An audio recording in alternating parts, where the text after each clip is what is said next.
Hello everyone, welcome to my YouTube channel IT education and smart learning. उम्मीद करता हूँ आप सब खैरियत से होंगे। क्या आप भी अपने स्कूल या कॉलेज प्रोजेक्ट के लिए एक खूबसूरत प्रोफेशनल सा फ्रंट पेज बनाना चाहते हैं, लेकिन एमएस वर्ड में आपको समझ नहीं आता कि कहाँ से स्टार्ट करना है और कैसे उसको डिजाइन करना है? तो आपने बिल्कुल भी परेशान नहीं होना। आज की वीडियो में मैं आपको स्टेप बाय स्टेप सिखाने वाला हूँ कि किस तरह से सिर्फ कुछ ही मिनट्स के अंदर बहुत ही इजी और प्रोफेशनल फ्रंट पेज तैयार कर सकते हैं एमएस वर्ड के अंदर। जो भी आपके डिजाइन को देखेगा डेफिनेटली ये कहने पर मजबूर हो जाएगा कि यार ये तो बहुत ही कमाल है, बहुत ही जबरदस्त है। तो यहाँ पर आपने वीडियो को कंप्लीट वॉच करना है। अगर आप मेरे चैनल के ऊपर फर्स्ट टाइम आए हैं तो लाजमी मेरे चैनल को सब्सक्राइब कीजिएगा और बेल आइकन को प्रेस करना ना भूलिएगा, ताकि मेरी न्यू आने वाली वीडियोस आप तक आसानी से पहुंच रहे। तो अपनी वीडियो को जल्दी से स्टार्ट करते हैं।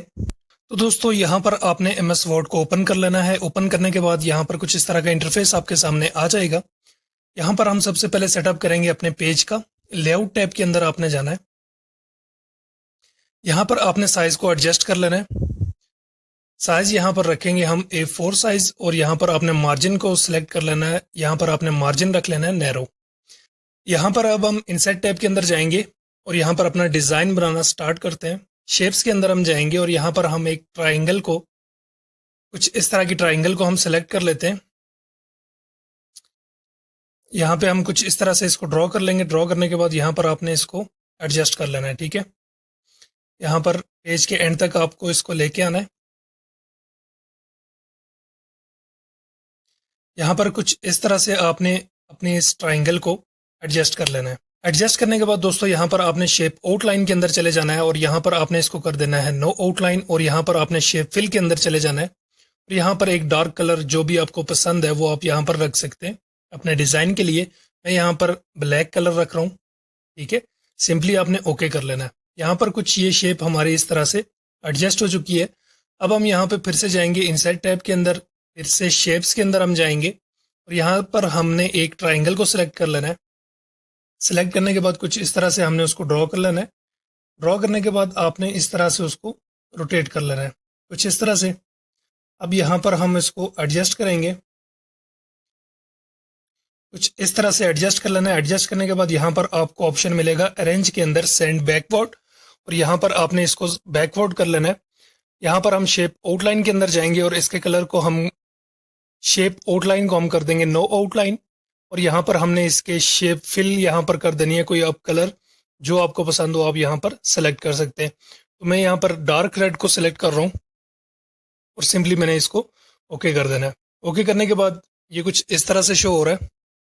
अब यहाँ पर हमने क्या करना है, फिर से इंसर्ट टैब के अंदर जाना है। इंसर्ट टैब के अंदर जाने के बाद यहाँ पर हमने शेप्स के अंदर जाना है और यहाँ पर हमने कुछ इस तरह की शेप हमने इंसर्ट कर लेनी है यहाँ पर।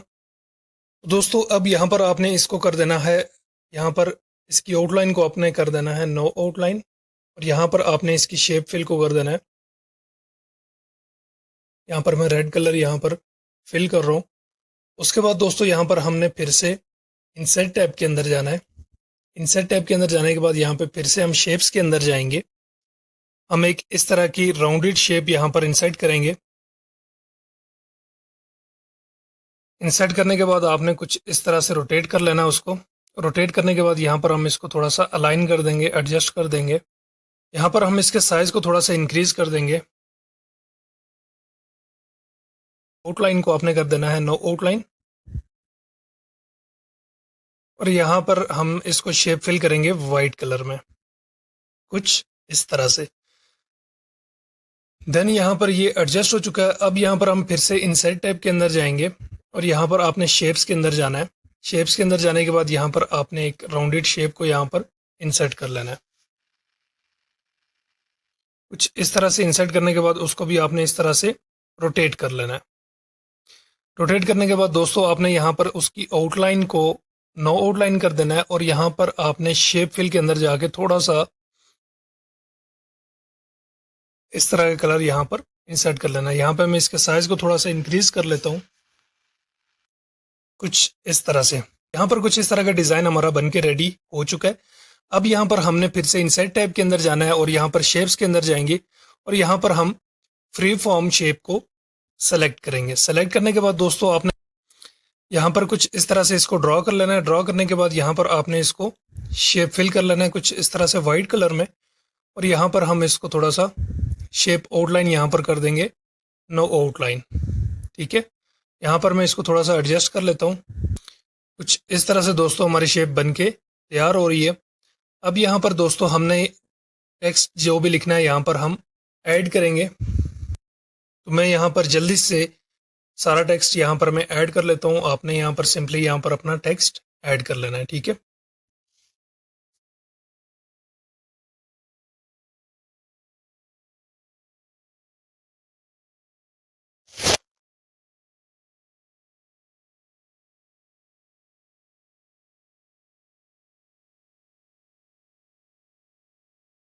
उम्मीद है दोस्तों आपको आज की वीडियो पसंद आई होगी। अगर वाकई कुछ नया सीखने को मिला है तो वीडियो को लाजमी लाइक कीजिएगा और अपने दोस्तों के साथ लाजमी शेयर भी कीजिएगा ताकि वो भी सीख सकें।